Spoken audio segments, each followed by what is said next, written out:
नमस्कार, mid cap बाजार में आपका स्वागत है। आपके साथ मैं हूं वरुण दुबे। इस शो में हम तमाम मिड कैप स्टॉक्स की चर्चा करने वाले हैं। आपको बताएंगे मिड कैप स्टॉक्स में कहां आपको पैसे लगाना है और कौन से स्टॉक से दूर रहना है। साथ ही साथ एक्सपर्ट्स को भी जोड़ेंगे जो कि आपको रणनीति बताएंगे स्टॉक्स के लिहाज से भी और साथ ही साथ इंडेक्स स्पेसिफिक भी। लेकिन उसके पहले आज की बड़ी बातें देख लेते हैं। तो ऊपरी स्तर से अगर आप देखेंगे तो मुनाफा वसूली ज़रूर है, लेकिन मिड कैप इंडेक्स ने लाइफ हाई फिर से छुआ है और लगातार हम लाइफ हाई पे ही चल रहे हैं। स्टॉक स्पेसिफिक एक्शन काफ़ी ज़्यादा है। आरबीएल बैंक में एमएनएम ने जो हिस्सा खरीदा है उसके बाद दोनों ही गिरावट में है। एमएनएम टॉप लूजर है निफ्टी का, आरबीएल बैंक में भी 2-2.25% के आसपास की गिरावट है। नतीजों का इम्पैक्ट काफ़ी सारे स्टॉक्स पे है। अच्छे नतीजों के बलबूते पे गॉडफ्रे फिलिप्स, कोलगेट, आरईसी में तेज़ी है, लेकिन कमज़ोर नतीजों के चलते आयन एक्सचेंज, सैस्केन टेक्नोलॉजीज़, ये कुछ स्टॉक्स हैं जहां पे गिरावट देखने मिल रही है। आरवीएनएल, ओएफएस आया है, उसके चलते आज इस स्टॉक में थोड़ा बहुत दबाव देखने मिल रहा है।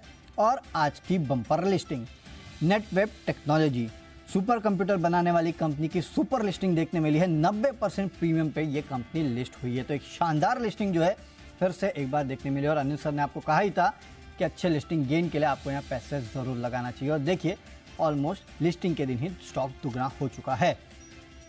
अब बात करते हैं एडवांस डिक्लाइन की। तो एडवांसेस के फेवर में 1170 स्टॉक्स है, डिक्लाइंस के फेवर में करीब 922 स्टॉक्स है। ऑलमोस्ट 1:1 के आसपास का एडवांस डिक्लाइन देखने मिल रहा है। डाउ फ्यूचर्स, नैस्डैक फ्यूचर्स यहाँ नज़र डालेंगे तो पिछले कुछ मिनटों में तेज़ी थोड़ी बड़ी है, क्योंकि डाउ फ्यूचर्स लाल निशान में भी था, अब अच्छे हरे निशान में है। करीब 32 पॉइंट के आसपास की तेज़ी है। नैस्डैक फ्यूचर्स ये तगड़ी खरीदारी दिखा रहा है, करीब 135 पॉइंट के आसपास की तेज़ी जो है वो नैस्डैक फ्यूचर्स में देखने मिल रही है।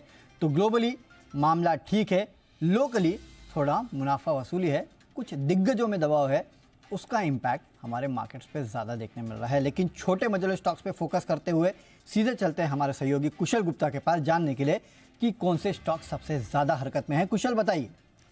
बिल्कुल वरुण, आप देखिए यहाँ पर mid cap small cap segment में भी काफ़ी अच्छा खासा एक्शन देखने को मिल रहा है। खासकर अगर आप फार्मा शेयरों की बात करें तो वहाँ पर तो बहुत ही शानदार एक्शन है।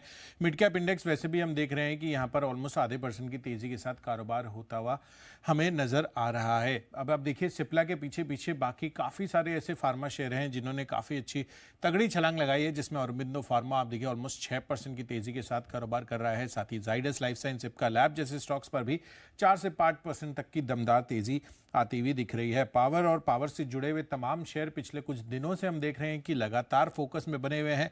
और आज भी आप आरईसी को वापस से नोट करिए, ऑलमोस्ट 8% की शानदार तेजी के साथ है ये क्लॉक इन करते हुए दिख रहा है अपनी गेन्स को। कल्पतरू प्रोजेक्ट्स, पीएफसी जैसे स्टॉक्स पर भी अच्छा खासा एक्शन है। यही नहीं, एनबीएफसी से जुड़े हुए कुछ एक चुनिंदा काउंटर्स में आज एक्शन देखने को मिल रहा है। 2.5 से 3% की तेजी यहां पर भी है। साथ ही आपको यह भी ध्यान रखना है कि यहां पर टेक्सटाइल से जुड़े हुए कुछ एक शेयरों में वापस से रिवर्सल्स लौटते हुए दिख रहे हैं, जिसमें lux industries, Raymond, Rupa and company जैसे स्टॉक्स पर आपको एक्शन है। यही नहीं, अगर आप हॉस्पिटल से जुड़े हुए शेयरों को देखेंगे तो वहां पर भी अच्छा खासा तेजी का रुझान है, जिसमें पॉली मेडिक्योर, लोटस आई हॉस्पिटल्स, फोर्टिस मलार जैसे स्टॉक्स पर 3 से 4% की दमदार तेजी देखने को मिल रही है। टेलीकॉम इक्विपमेंट से जुड़े हुए शेयर भी पीछे नहीं है, वो भी अपनी अच्छी खासी दौड़ लगाते हुए दिख रहे हैं, जिसमें तेजस नेटवर्क 7% की तेजी है।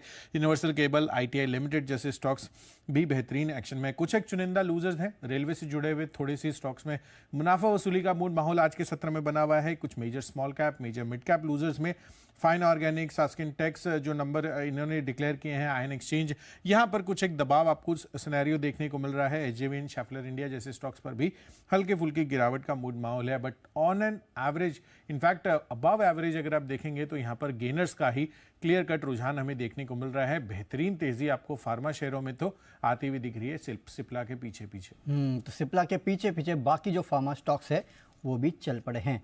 शुक्रिया कुशल, ये पूरा अपडेट हम तक पहुंचाने के लिए। इन स्टॉक्स पे चर्चा करने की पूरी कोशिश करेंगे शो के दौरान, और एक्सपर्ट्स को भी जोड़ेंगे जो कोई आपको बताएंगे कि इन स्टॉक्स में क्या करना चाहिए, आज आपकी रणनीति क्या होनी चाहिए मार्केट्स में। और आज हमारे साथ हमारे एक्सपर्ट है एलकेपी सिक्योरिटीज से कुणाल शाह जी। शाह साहब नमस्कार और बहुत बहुत स्वागत है आपका जी बिजनेस पर। सर क्या करना चाहिए, आज तो एक्सपायरी भी है, उसके पहले थोड़ा बहुत मामला गड़बड़ नजर आ रहा है, लेकिन आज और आज के बाद तक क्या रणनीति होनी चाहिए ये बताइए, निफ्टी बैंक निफ्टी दोनों के लिए। जी, आई थिंक पहले तो हम बात करें कि जो मार्केट एक्सपेक्ट कर रहा था वो यूएस फेड की मीट का आउटकम था, जहाँ पे हमने देखा कि 25 basis point rate hike already कर दिया है और सितंबर भी उन्होंने कहा है कि वहाँ पे भी 25 बेसिस पॉइंट और हाइक हो सकता है। वहीं पे यूएस मार्केट्स में हम देखोगे कि फ्लैट कारोबार है, थोड़ा माइल्ड पॉजिटिव है। इंडियन मार्केट्स में हमने देखा है कि हायर लेवल्स पे हमें सेलिंग दिखाई दी है। सिंस आज एक्सपायरी है तो मार्केट काफ़ी वॉलेटाइल रहेंगे।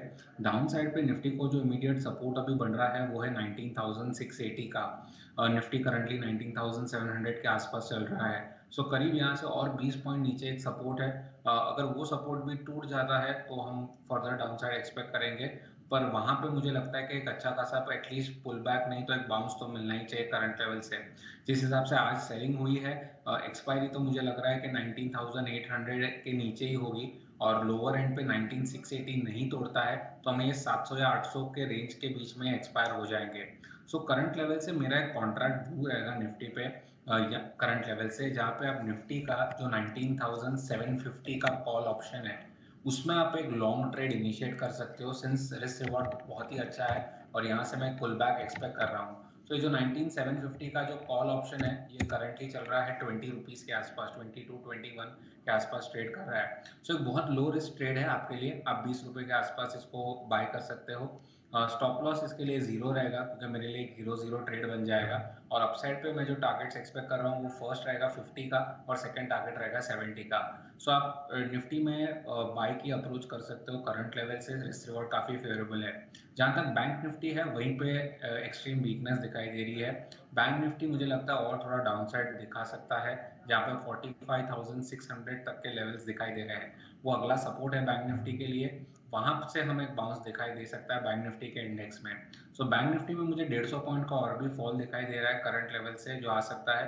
बैंक निफ्टी में ऊपर पे अच्छा खासा सेलिंग प्रेशर ऑलरेडी बिल्टअप है और 46,000 ये जो लेवल है उसके नीचे मुझे आज की एक्सपायरी लग रही है। ये राय आती हुई निफ्टी बैंक निफ्टी दोनों ही पे एक्सपायरी के लिहाज से और एक्सपायरी के आगे भी यहाँ से करीब 20 पॉइंट के आसपास जो है वो आपके लिए एक सपोर्ट बनता हुआ भी नजर आ रहा है। तो चलिए, ये था आरईसी का मैनेजमेंट जो कि बताते हुए कि किस तरह के नतीजे रहे हैं, फ्यूचर प्लान्स कैसे हैं कंपनी के। और आप देखिए स्टॉक में करीब 7-8% के आसपास के गेंस जो है वो देखे जा रहे हैं। इनफैक्ट पिछले कुछ दिनों से अगर आप देखेंगे तो आरईसी पीएफसी में काफ़ी बेहतर हरकत भी देखने मिल रही है। क्विकली एक बार कुणाल जी से आरईसी पर राय ले लेते हैं। कुणाल जी, आरईसी नतीजे अच्छे थे, क्या करना चाहिए स्टॉक में? 8% के आसपास की तेजी भी है। आई थिंक डेफिनेटली बने रहना चाहिए। आरईसी का मैं आपको एक लॉन्ग टर्म व्यू बताता हूँ। जिस हिसाब से आप लॉन्ग टर्म चार्ट्स देखोगे आरईसी का, करंटली तो स्टॉक ने रिसेंटली एक ब्रेकआउट दिया है 170 के ऊपर। जो इमीडिएट जो रेजिस्टेंस था स्टॉक के लिए 170 का, वहीं से हमने 187 तक की शार्प रैली देखी है। आई थिंक पोटेंशियल और भी अपसाइड का है, मुझे लग रहा है कि स्टॉक एटलीस्ट 220 230 के लेवल्स भी दिखा सकता है। सो आप लॉन्ग पोजिशंस होल्ड करके रखें। लोअर एंड पे अभी जो बेस बन गया है वो है 155 का। सो जब तक 155 नहीं तोड़ता है मेरा व्यू बुलिश है स्टॉक पे। चलिए, तो बुलिश व्यू है, यहाँ पे होल्ड करना है आपको। तो में आगे बढ़ते हैं और सीधे चलते हैं कुणाल जी के पास जानने के लिए उनके पिक्स। कुणाल जी, बताइए अपने पिक्स। आई थिंक जैसे कि मैंने कहा कि मार्केट एक सपोर्ट के आसपास ही है। जैसे कि हमने कहा निफ्टी का कॉल जो बाय करने के लिए हमने दिया था 750 का 20 पे, अभी 40 रुपीज़ हो गया, डबल हो गया आपका। सो आई थिंक निफ्टी कहीं ना कहीं एक सपोर्ट डेफिनेटली एक स्ट्रॉन्ग बता रहा है। जिस हिसाब से मार्केट्स में आज हम स्टॉक स्पेसिफिक एक्शन देख रहे हैं, जो फर्स्ट मेरा रिकमेंडेशन रहेगा बाय साइड के ऊपर, वो स्टॉक का नाम है यूनाइटेड ब्रीवरीज लिमिटेड, यूबीएल। यूबीएल का आप चार्ट स्ट्रक्चर देखोगे तो स्टॉक ने एक अच्छा खासा बेस फॉर्मेशन बनाया है लोअर एंड पे। वीकली कैंडल पे भी अगर मैं बात करूँ स्ट्रक्चर पे, तो एक बुलिश हैमर का पैटर्न बनाया है, एक अच्छी खासी वॉल्यूम्स के साथ बाइंग दिखी है हमें लोअर लेवल से। सो आई थिंक यहाँ से एक बड़ा आउट परफॉर्मर हो सकता है यूबीएल। करंटली 1550 के आसपास चल रहा है, आप ये 1540 से लेके 1550 के रेंज के बीच में आप बाय कर सकते हो। स्टॉप लॉस रहेगा 1500 का डाउन साइड पे जो उसका सपोर्ट है। मैं टारगेट जो ऊपर अपसाइड में एक्सपेक्ट कर रहा हूँ वो है 1625 फर्स्ट और सेकंड टारगेट 1680 का। सो यूबीएल मेरा पहला पिक रहेगा बाय साइड के ऊपर। सेकेंड स्टॉक का जो मुझे करंट लेवल से अच्छा लग रहा है, जहाँ पे मार्केट में अच्छा खासा बुलिश मोमेंटम हमने देखा है, वो है pharma. And I think pharma में एक बहुत बड़ा बॉटम ऑलरेडी बन चुका है और फार्मा एज एन इंडेक्स भी काफ़ी अच्छा करेगा करंट लेवल से। सो फार्मा में मुझे जो स्टॉक करंट लेवल्स पे काफ़ी अच्छा लग रहा है वो स्टॉक का नाम है ग्रैन्यूल्स। ग्रैन्यूल्स आप देखोगे तो डेली चार्ट पे स्टॉक ने एक अच्छा ब्रेकआउट दे दिया है, वॉल्यूम्स के साथ आया है, 20 डे मूविंग एवरेज के वहाँ पे ही सपोर्ट लिया है स्टॉक ने। 320 के आसपास स्टॉक करंटली चल रहा है, आप करंट लेवल्स पे बाय कर सकते हो। 310 का आपको स्टॉप लॉस लगाना है। अपसाइड पे मैं जो टारगेट्स एक्सपेक्ट कर रहा हूँ वो फर्स्ट है 335 का और सेकंड टारगेट है 342 का। चलिए, तो दो खरीदारी के कॉल है। एक तो यूनाइटेड बेवरीज, यहाँ पे खरीदारी करके चलेगा। 1500 का आपको स्टॉप लॉस रखना है। 1625 और 1680 के लेवल आपको देखने मिल सकते हैं। और अगला फार्मा स्पेस से है ग्रैन्यूल्स। वैसे भी फार्मा स्टॉक्स में आज अच्छी खासी खरीदारी है, तो ग्रैन्यूल्स में आप खरीदारी करके चल सकते हैं। 310 का स्टॉप लॉस रखना है। 335 से 342 रुपए के आसपास के लेवल जो है वो आपको ग्रैन्यूल्स दिखा सकता है। तो दो खरीदारी के कॉल है कुणाल जी की तरफ से आते हुए। चलिए, कुणाल जी से विदा लेंगे। कुणाल जी, बहुत बहुत शुक्रिया आज हमारे साथ जुड़ने के लिए और ये बेहतरीन कॉल्स हमारे व्यूअर्स के साथ शेयर करने के लिए। व्यूअर्स से माफ़ी मांगेंगे क्योंकि उनके कॉल्स आज हम ले नहीं पाए, इतने सारे नतीजे आ रहे हैं, मैनेजमेंट आ रहे हैं, इसके लिए हम आज कॉल्स नहीं ले पाए। आप अपने सवाल भेजते रहिएगा, आज नहीं तो कल कोशिश करेंगे आपके सवाल लेने के लिए। इस शो में इतना ही। अगले शो के लिए बने रहिए जी बिजनेस के साथ।